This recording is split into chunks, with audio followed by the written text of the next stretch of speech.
يؤتي الحكمة من يشاء.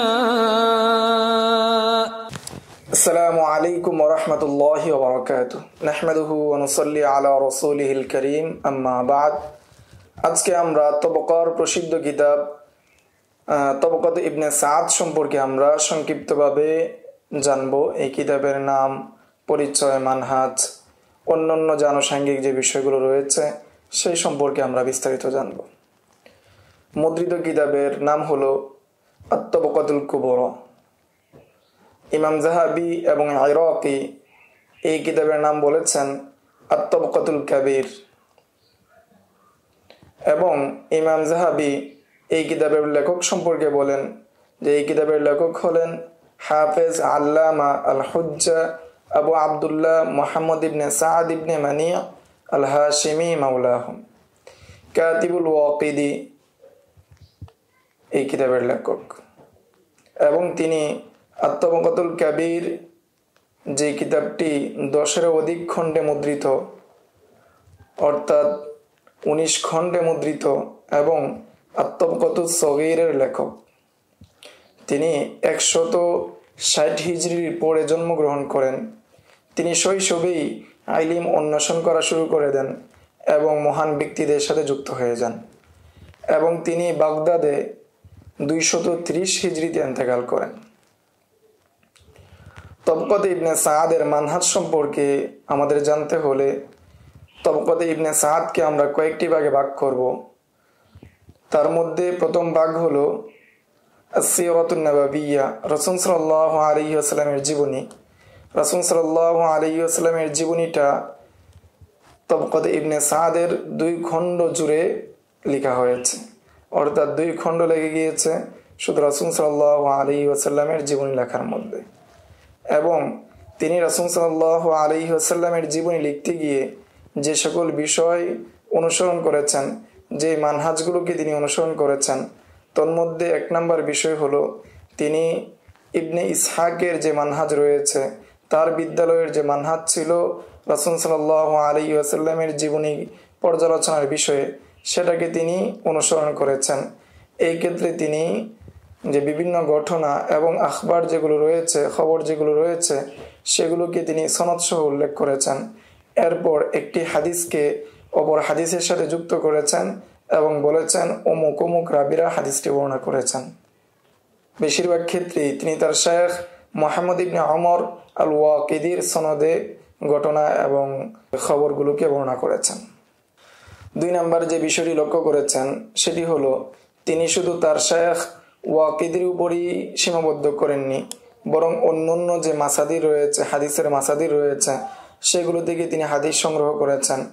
এমনকি তিনি 60-এর অধিক মুহাদ্দিসদের থেকে তিনি হাদিস বর্ণনা করেছেন। তাদের থেকে তিনি এই কিতাবের মধ্যে হাদিস নিয়ে এসেছেন, যারা অধিকাংশ মুহাদ্দিসগণ রাসূল সাল্লাল্লাহু আলাইহি ওয়াসাল্লামের সিরতের উপর, জীবনের উপর গুরুত্ব দিয়েছেন, সাহাবায়ে কেরাম এবং তাবিঈনদের জীবনী নিয়ে গুরুত্ব দিয়েছেন।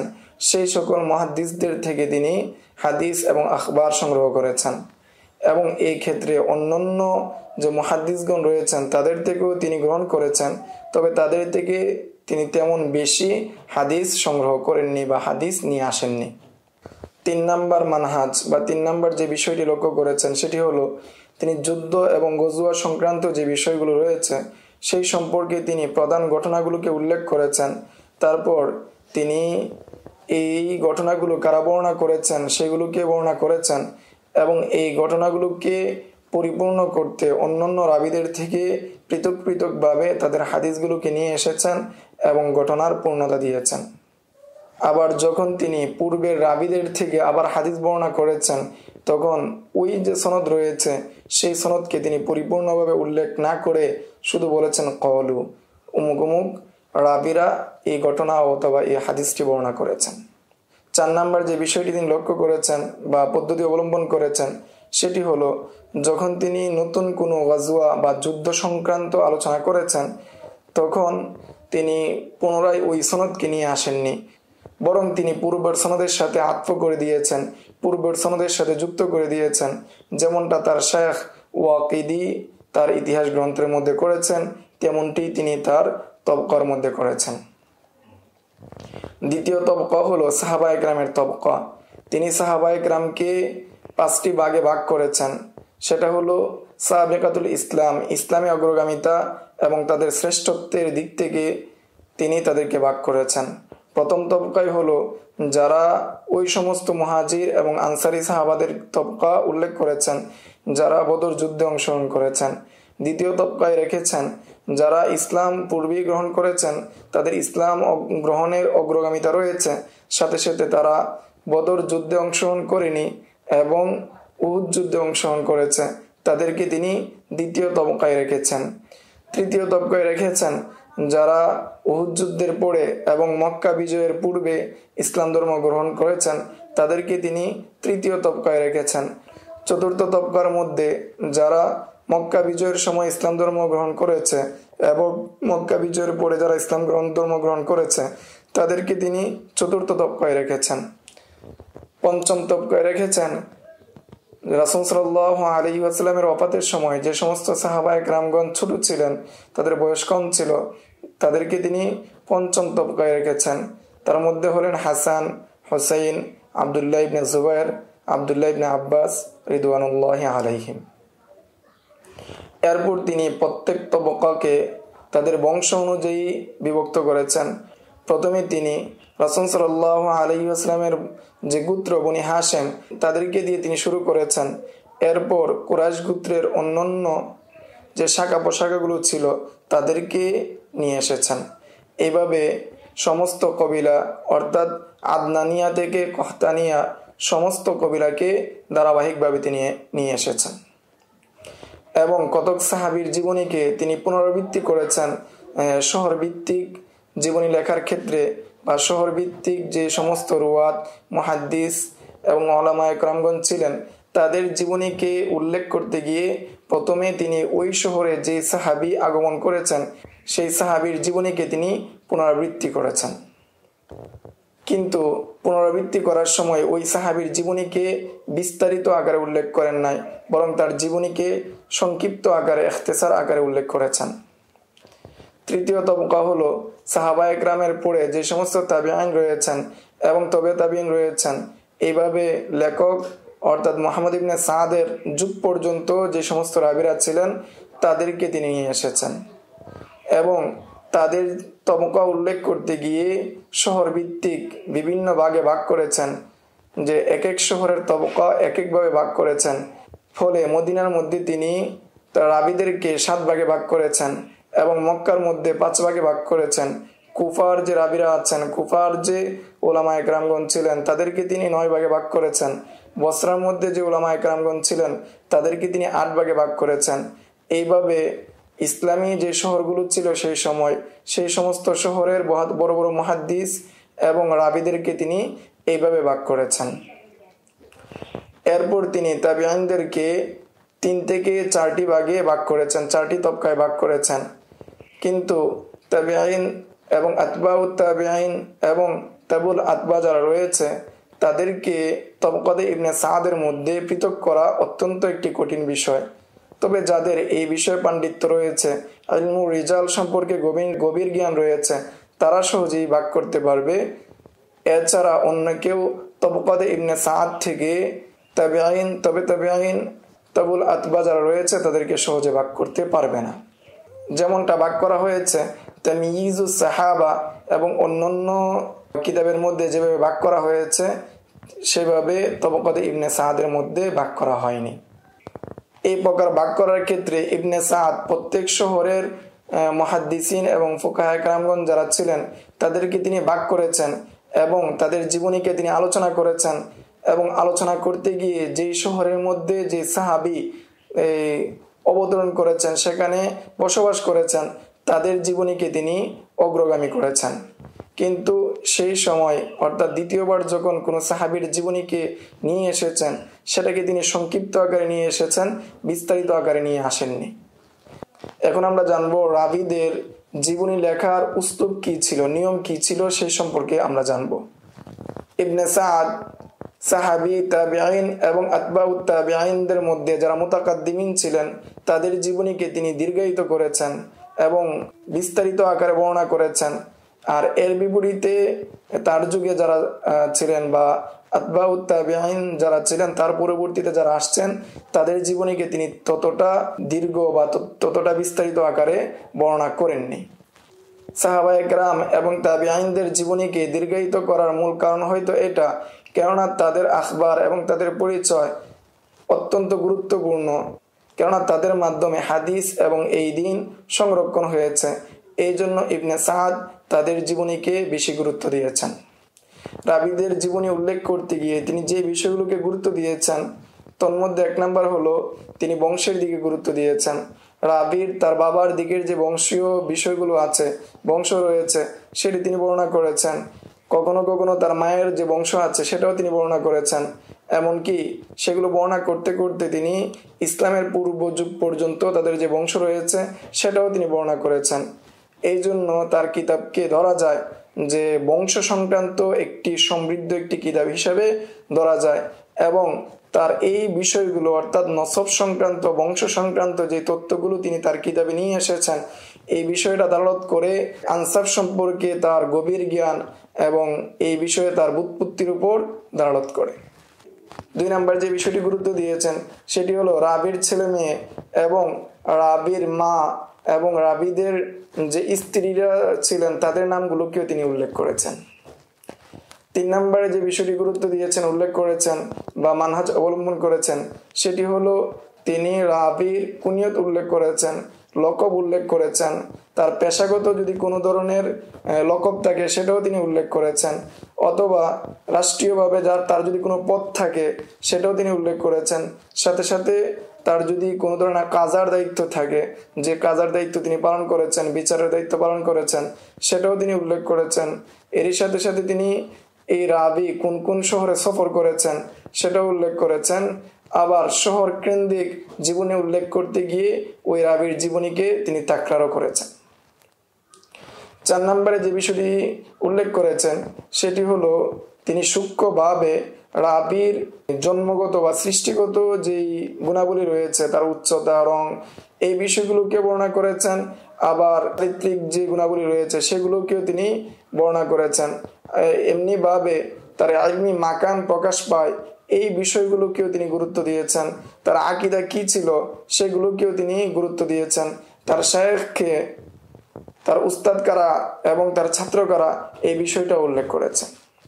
এরপর যে বিষয়টা গুরুত্ব দিয়েছেন সেটা হলো তিনি রাবীদের জীবনী উল্লেখ করার সাথে সাথে তাদের ব্যাপারে আল জারহ ওয়া তা'দীলের যে আলফাজগুলো রয়েছে সেগুলো উল্লেখ করেছেন সাহাবায়ে কেরামের পরে। অর্থাৎ সাহাবায়ে কেরামের পরে যে সমস্ত রাবীরা এসেছেন তাদের বিষয়ে যারা সিকা, তাদেরকে বলেছেন সিকাতুন সাবতুন হুজ্জাতুন কাসীরুল হাদিস, এইরকম শব্দের মাধ্যমে তাদেরকে তাওসীক করেছেন। আবার যারা দুর্বল ছিলেন তাদেরকে ফিহি যুআফুন দাঈফুন লাইসা বিশাইইন লাইসা বিযালিকা, অনুরূপ শব্দের মাধ্যমে তাদেরকে জড়া করেছেন। এখন আমরা আলোচনা করব তবকাতে ইবনে সাদ এই কিতাবের বৈশিষ্ট্য, যেটা তার যুগের মধ্যে যে কিতাব লেখা হয়েছে তবকাতে খলিফা ইবনে খাইয়াতের যে কিতাব, সেই কিতাব থেকে এই কিতাবের বিশেষ বৈশিষ্ট্য কি কি সেটি নিয়ে আমরা আলোচনা করব। খলিফা ইবনে খাইয়াত, ওনার ওফাত হলো 420 হিজরিতে। 1 নম্বর বৈশিষ্ট্য, তবকাতে ইবনে সাদের মধ্যে সাহাবায়ে কেরামকে 5টি ভাগে ভাগ করেছে, আর তবকাতে খলিফা ইবনে খাইয়াতের মধ্যে সাহাবায়ে কেরামদেরকে মাত্র 1টি ভাগে ভাগ করা হয়েছে। কেননা তিনি শুধু সাহাবায়ে কেরামের বিবেচনা করেছেন সহবতের বিষয়টি, সহবতের কারণে সবাইকে একই স্তরে গণ্য করেছেন। অপরদিকে তবকাতে ইবনে সাদের মধ্যে সাহাবায়ে কেরামের ফজিলত এবং সাবিকাতুল ইসলাম, ইসলামের ক্ষেত্রে অগ্রগামিতা, এইসব বিষয়কে গুরুত্ব দিয়েছেন। 2 নম্বর বৈশিষ্ট্য, তবকাতে ইবনে সাদের মধ্যে জীবনীকে দীর্ঘায়িত করা হয়েছে, বিশেষভাবে সাহাবায়ে কেরাম এবং তাবিঈনদের জীবনীকে দীর্ঘায়িত করা হয়েছে। অপরদিকে তবকাতে খলিফা ইবনে খাইয়াতের মধ্যে অনুরূপ তাফসিল করা হয়নি। 3 নম্বর বৈশিষ্ট্য, তবকাতে ইবনে সাদের মধ্যে আলফাজুল জারহ ওয়া তা'দীল অর্থাৎ জরাতাদের লফজ ব্যবহার করা হয়েছে এবং তার শায়েখকে এবং তার ছাত্রকে এটাও উল্লেখ করা হয়েছে এবং তার বিভিন্ন ঘটনা, বিভিন্ন আহওয়াল, তার অবস্থা বর্ণনা করা হয়েছে। অপরদিকে খলিফার যে তবকা রয়েছে সেটার মধ্যে এই বিষয়কে গুরুত্ব দেওয়া হয় না, এই বিষয়গুলো পাওয়া যায় না। 4 নম্বর বৈশিষ্ট্য, তবকাতে ইবনে সাদের মধ্যে রাসূল সাল্লাল্লাহু আলাইহি ওয়াসাল্লামের জীবনীর ক্ষেত্রে তিনি মাগাজির যে বিষয়গুলো রয়েছে এবং জীবনের যে বিষয়গুলো রয়েছে বিশেষভাবে সেটি উল্লেখ করেছেন।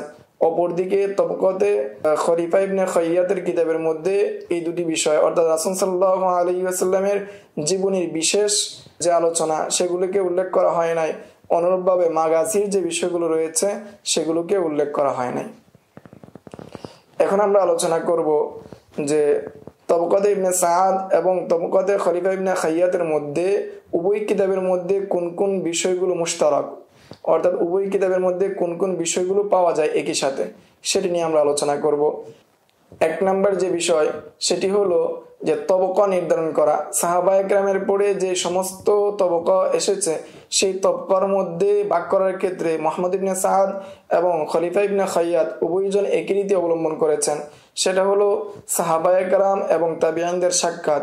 ফলে কিবারে তাবিঈন হিসেবে তাদেরকে গণ্য করেছেন যারা কিবারে সাহাবা অর্থাৎ সাবিকাতুল ইসলাম এবং যে সমস্ত সাহাবায়ে কেরামের শ্রেষ্ঠত্ব রয়েছে তাদের সাথে যারা সাক্ষাৎ করেছেন তাদেরকে তারা তাবিঈনদের প্রথম তবকায় উল্লেখ করেছেন। আর যে সমস্ত তাবিঈন সিগারে সাহাবাদের সাথে সাক্ষাৎ করেছেন, কিবারে সাহাবাদের সাথে সাক্ষাৎ করতে পারেননি, তাদেরকে তারা তৃতীয় অথবা চতুর্থ তবকায় উল্লেখ করেছেন। অনুরূপভাবে যারা সাঈদ ইবনুল মুসাইয়িব এবং অন্যান্য কিবারে তাবিঈনদের থেকে হাদিস বর্ণনা করেছেন, সাক্ষাৎ করেছেন, তাদেরকে তারা আতবাউত তাবিঈনদের প্রথম তবকায় উল্লেখ করেছেন।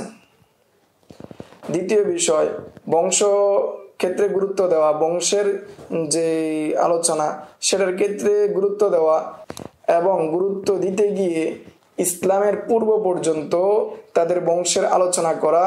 এই ক্ষেত্রে মুহাম্মদ ইবনে সাদ এবং খলিফা ইবনে খাইয়াত উভয়জন এক।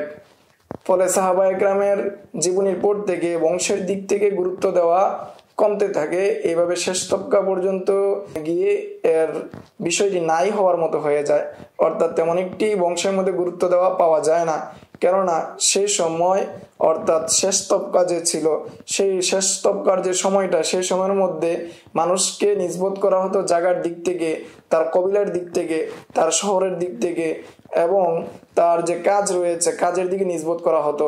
কেননা সেই সময় আরব এবং আজম এক হয়ে গিয়েছিল, তাদের মধ্যে মিশ্রণ তৈরি হয়ে গিয়েছিল, বংশের গুরুত্বটা কমে গিয়েছিল। এই জন্য পরবর্তী যে রাবিরা রয়েছেন তাদের বংশের দিক থেকে তেমন একটি গুরুত্ব দেওয়া হয়নি, বংশ উল্লেখ করার দিক থেকে গুরুত্ব দেওয়া হয়নি। 3 নম্বর যে বিষয়, সাহাবায়ে কেরামকে নসব অনুযায়ী তাদের জীবনী শুরু করা।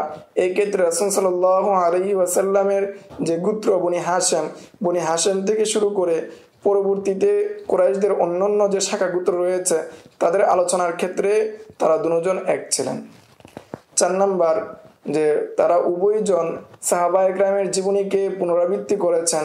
যখন বিভিন্ন শহর কেন্দ্রিক রাবীদের জীবনী উল্লেখ করেছেন তখন ওই শহরের মধ্যে যে সাহাবায়ে কেরামগণ সফর করেছেন তাদের জীবনীকে পুনরাবৃত্তি করেছেন এবং তাদের জীবনীকে সর্বপ্রথম উল্লেখ করেছেন। এরপর ওই শহরের যে রাবীরা রয়েছেন তাদের জীবনীকে উল্লেখ করেছেন। এই ছিল তবকাতে ইবনে সাদ সম্পর্কে সংক্ষিপ্ত পরিচয়। আসসালামু আলাইকুম ওয়া রাহমাতুল্লাহ। ومن يؤت الحكمة فقد أوتي خيرا كثيرا وما يذكر إلا أولو